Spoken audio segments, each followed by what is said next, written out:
এই প্ৰবলেমটো আমি সলভ কৰিব পাৰিলোহেঁতেন নে নোৱাৰিলোহেঁতেন যদি আমাৰ মোবাইলৰ মাদাৰবোৰ্ডত লাগি থকা যদি কম্পোনেণ্টৰ যদি আমাৰ নলেজ নাথাকে তেতিয়াহ'লে আমি কি কৰিব নোৱাৰিম মোবাইল ভাল কৰিব নোৱাৰিম এইটো চোৱা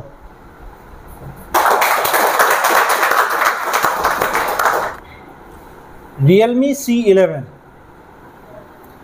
ইয়াত কি নাহে লাইট আৰু গ্ৰাফিক্স নাহে মোবাইল কি আছে আমাৰ কমপ্লিট অন আছে আমি শিকিছিলো যিকোনো মোবাইলৰ লাইট আৰু যদি গ্ৰাফিক্স নাহে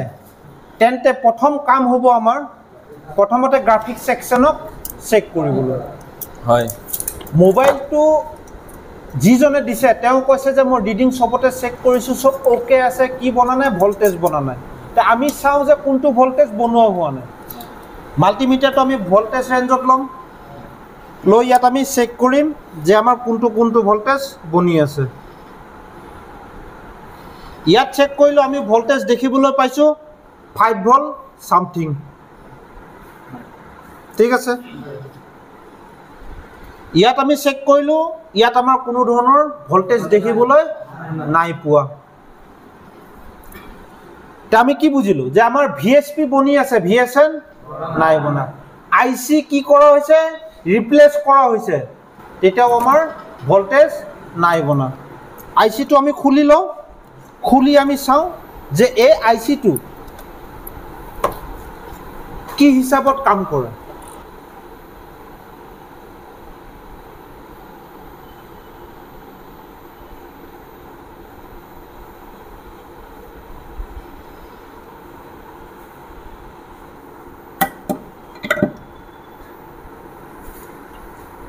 আইসিটো আমি কি কৰিলো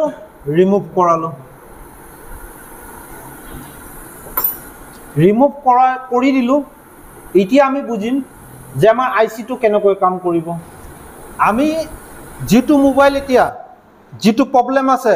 সেই সলিউশনটো সলভ কৰিব লগা হলে আমাক কি লাগিব সেমেস্টিক ডায়াগ্ৰাম লাগিব হয় সেমেস্টিক ডায়াগ্ৰাম আমাক এইভাবে লাগিব কোনটো লাইনে কি হিচাপত কাম কৰি আছে তে এই ডায়াগ্ৰামটো মই আঁকিছো নে তে তোমালোকৰ মাজত এজনে আঁকিছে কোনে আঁকিছে তো মই আঁকিছো তুমি আঁকিছে তে এই ডায়াগ্ৰামৰ সহায়ত আমি আজি জি মোবাইলটো আমাৰ ঠাইত এই মোবাইলটো আছে এই মোবাইলটোক আমি ভাল কৰিবলৈ কি কৰিম চেষ্টা কৰিম হয় ইয়াত আমাৰ এটা ভোল্টেজ বনা নাই -5 ভোল্ট হয় -5 ভোল্টটো আমি বনাবলৈ লগা হলে ইয়াক কৰিব লাগিব কি ইয়াৰ লাইনটো ক'ৰ পৰা আহে ইয়াত আমি দেখিবলৈ পাইছো এই আইসিটোক ইনেবল কৰিবলৈ দুটা লাইন আহি আছে ক'ৰ পৰা CPU পৰা হয় কি হয় এতিয়া আমাৰ এটা ভোল্টেজ বনি আছে মানে এটা ইএনএ কি কৰা নাই কাম কৰা নাই তা কোনটো ইএনএ কাম কৰা নাই আমি হেতু বুজিম তা ইয়াক যদি আমি হট টেস্টিং কৰিবলৈ যাওঁ তেন্তে আমি কি দেখিবলৈ পাম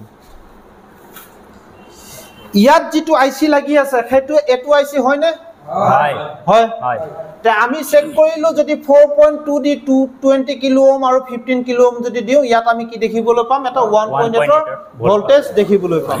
তে এটা লাইনক যদি ইনেবল কৰিব লগা হয় তেতিয়ালে কিমান ভোল্টেজ আহিব হেতু লাইনত 1.8 তে ইয়াত আমি দেখিছো কি A1 ইয়াত আমি দেখিবলৈ পাম 1.8 ৰ ভোল্টেজ B1 ইয়াত আমি দেখিবলৈ পাম কিমান 1.8 ৰ ভোল্টেজ তাৰ পিছত ইয়াত কি আছে B2 আৰু হল C2 ইয়াত কি আছে আমাৰ ক্লক আৰু ডাটা আছে তে ক্লক ডাটাত আমাৰ কি আছে দুটা পুল আপ ৰেজিস্টাৰ লাগি আছে হয় না নহয় তে ইয়াত দুটা পুল আপ ৰেজিস্টাৰ লাগি আছে হয় তে পুল আপ ৰেজিস্টাৰ যদি লাগি আছে তেতিয়ালে আমি B2 আৰু C2 টো কিমান দেখিবলৈ পাম 1.8 ভোল্টেজ দেখিবলৈ পাম হয়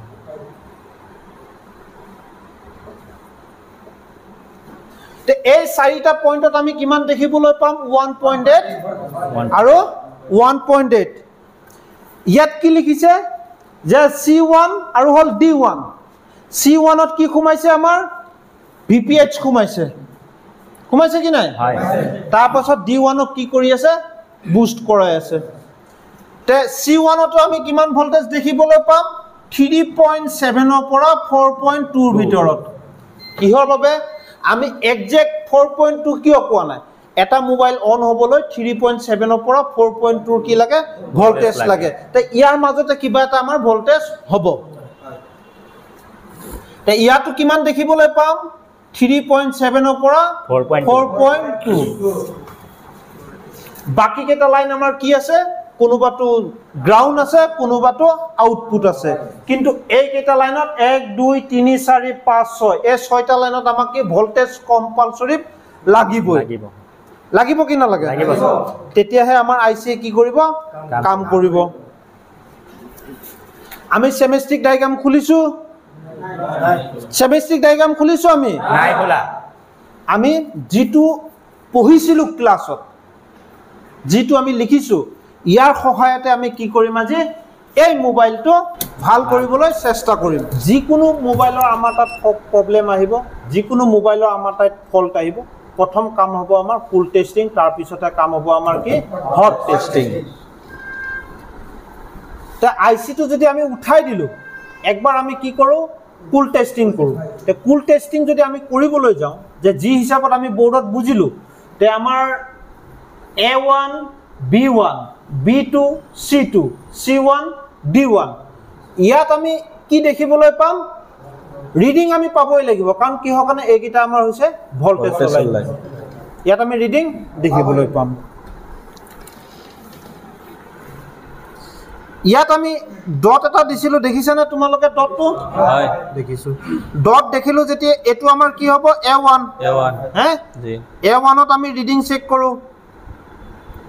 কোনো ধৰণৰ ৰিডিং আমি দেখিবলৈ নাই পোৱা এটো কি চালো আমি B1 ত আমি ৰিডিং দেখিবলৈ পাই আছো 400 সামথিং তে A1 B1 চেক কৰিলো তাৰ পাছত হল আমাৰ কি B2 আৰু হল C2 এটো হল আমাৰ B2 চেক কৰিলো ইয়াতো আমাৰ ৰিডিং আহি আছে ইয়াত চেক কৰিলো C2 ইয়াতো কি আছে আমাৰ ৰিডিং আহি আছে তাৰ পাছত আমি কি চেক কৰিব লাগে C1 আৰু D1 C1 ত আমি চেক কৰিলো ইয়াতো ৰিডিং আছে D1 ত চেক কৰিলো ইয়াতো আমি ৰিডিং পাই আছো 300 সামথিং আমি কোনটো পয়েন্টত নাপালো A1 ত নাপালো তে ইতিয়া যদি আমি এই A1 টো যদি আমি ইয়াৰ ইনেবল দিবলৈ যাও আমি যেটো ডায়াগ্ৰাম আঁকিছিলো তাত আমি দেখিবলৈ পাইছো যে A1 টো কলৈকে গৈছে CPU লৈ গৈছে ইতিয়া CPU টো আমি নুখুলাকৈ বা CPU ত আমি হাত নলগুৱাকৈ কেনেকৈ আমি এই মোবাইলটো প্ৰবলেমটো সলভ কৰিম তে দেখিলো আমি এটো হল আমাৰ A1 ৰ পিনটো ইফাল দি গৈ ইয়ালৈকে বাহিৰলৈ ওলাইছে দেখিছুনে আমি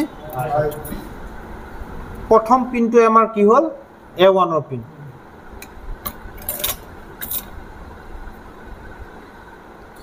আমি অলপ কি কৰো স্কেচ কৰি দিও পিনটোত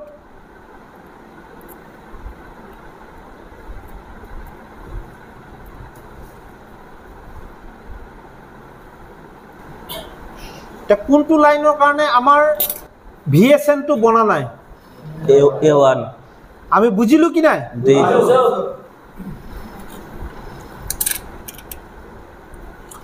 আমাক যেটো পিনৰ দৰকাৰ যেটো পিন আমাৰ কি আছিল লাইন অহা নাই সেই পিনটো আমি বিচাৰি উলিয়ালো বিচাৰি যদি উলিয়ালো এতিয়া আমি কি কৰিব পাৰো আইসি টো তাত আমি লগাই দিব পাৰো যদি ইয়াত যদি আমি পয়েন্টটো যদি দেখিবলৈ নাপালো হয় তেন্তে আমি কি কৰিলো হয় আইসি তলৰ পৰা এটা জাম্পাৰ উলিয়ালো হয় কিন্তু ইয়াত আমি দেখিবলৈ যদি পাই আছো দেখিবলৈ আমি অলৰেডি পাই আছো যদি পাই আছো তেতিয়া তেনে হলে আমাৰ কি দৰকাৰ আছে আইসি তলৰ পৰা জাম্পাৰ কৰিবলৈ দেখি আছো না আমি হয় স্যাৰ আইসি ৰিভলভ কৰিলো না নাই কৰা কিহৰ বাবে কৰা নাই আমাৰ হ্যান্ড স্কিল কি আছে মজবুত হৈছে হ্যান্ড স্কিল মজবুত হোৱাৰ বাবে আমি কি কৰিলো আইসি টো জেনেকৈ উঠাইছিলো তেনেকৈ তেনেকৈ কি কৰিলোঁ লগাই দিছোঁ হ'ল আমাৰ কি VPH লাইন হয়নে ইয়াতো আহি আছে কি আমাৰ VPH লাইন মানে আমি এই কেবেচাৰটো পাই আছোঁ ইয়াতো পাই আছোঁ ইয়াতো পাই আছোঁ কি নাই হয় এতিয়া আমাৰ কাম হ'ব কি ইয়াত আমি কি কৰিম দুটা ৰেজিষ্টাৰ এপ্লাই কৰিম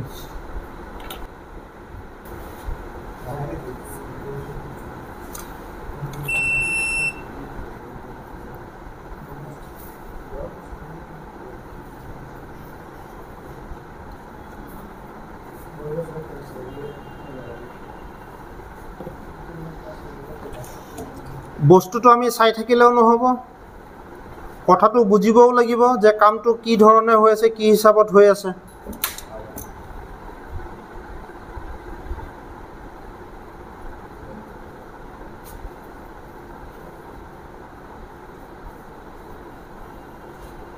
আমি কি ল'লোঁ 15 যিটো আমাৰ 15 কিলো ওমৰ ৰেজিষ্টাৰ লৈছিলোঁ সেইটো আমি গ্ৰাউণ্ডৰ লগত লগাই দিলোঁ ইয়াত যিটো ৰেজিষ্টাৰ লগাইছিলোঁ ইয়াত কি হয় আমাৰ স্পেচটো অলপ কমি যায়গৈ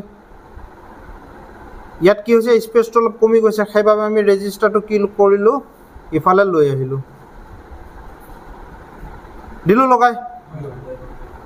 লগালোঁ এতিয়া আমি কি কৰিব লাগে ইয়াত আমি দুডাল জাম্পাৰ কৰিব লাগিব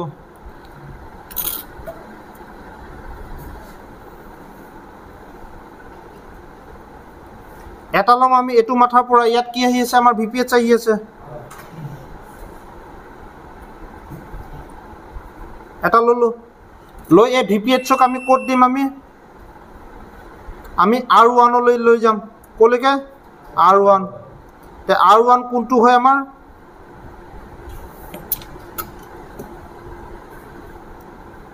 R1 হৈ গ'ল আমাৰ এইটো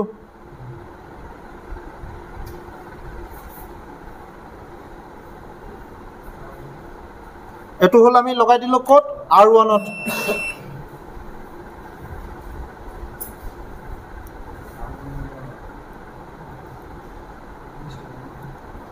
R1ক লগাই দিলোঁ R2 ক'ত লগাই দিলোঁ আমি গ্ৰাউণ্ডত লগাই দিলোঁ নে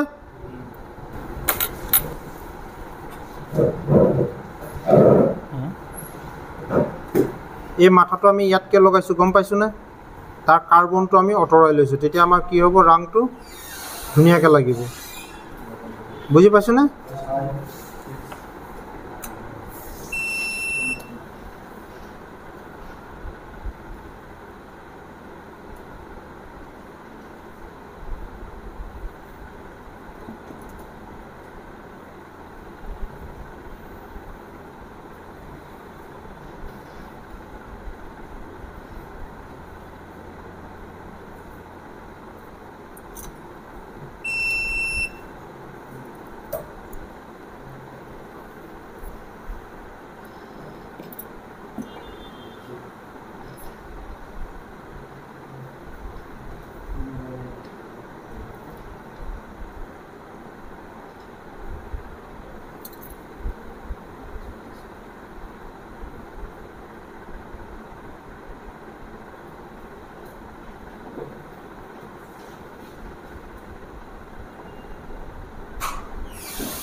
ইয়াত লগালোঁ আমি কি প্ৰথমটোত লগালোঁ আমি কি R1 তলত লগালোঁ কি আমি R2 কি কৰিলোঁ গ্ৰাউণ্ডত লগাই দিলোঁ R1ক কি দিলোঁ ওপৰত আমি কি দিলোঁ VPH দি দিলোঁ আৰু মিডিলৰ পৰা আমি নি ইয়াত লগাই দিলোঁ ইয়াত আমাৰ কিমান ভোল্টেজ বনিব এতিয়া 1.8 ভোল্টেজ বনিব জগাখিনি আমি অলপ ক্লিন কৰি দিওঁ চাফা কৰি দিওঁ ইয়াত আমি ৰাং দিছিলোঁ সেইটো কাৰণে জেগাটো টেমুনা হৈ আছে আমি অলপ কি কৰি দিওঁ তাক জেগাটো অলপ চাফা কৰি দিওঁ আগত ভোল্টেজটো আমি চেক কৰি চাম না কি ডাইৰেক্ট মোবাইলত লগাই চাম আগত ভোল্টেজটো আমি আগত চেক কৰিম ন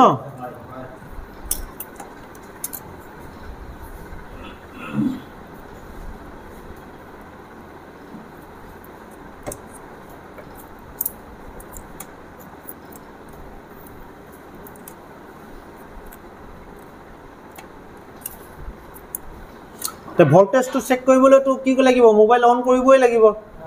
তে ডিসপ্লেটো আমি লগাই লৈছো জি তে গ্ৰাফিক্স আহিলে তো আমি গম পামেই নহয় জানো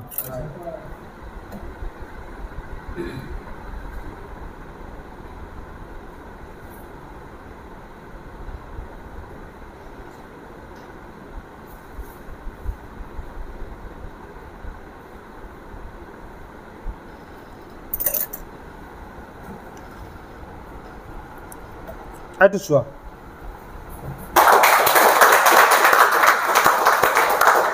আহি গ'ল নে আমাৰ মোবাইলৰ গ্ৰাফিক্স লাইট সেকশন আমি কাম কৰিলো নে কৰিলো লাইট সেকশনৰ কাম কৰিছিলো আমি নাই কৰা এতিয়া যদি এই মোবাইলত কি নাই আমাৰ ভল্টেজ বনা নাছিলে তে ভল্টেজ নবনোৱাৰ বাবে আমি যেতিয়া লাইট সেকশনত যদি কাম কৰি থাকিলো হয় আমাৰ মোবাইল ভাল হলে হয় হা দেখিছো না আমি তে যদি আমি ৰেজিস্টাৰৰ যদি কি কাম যদি নাজানো তে এই যেটো আমি মোবাইলৰ প্ৰবলেমটো এতিয়া সলভ কৰিলো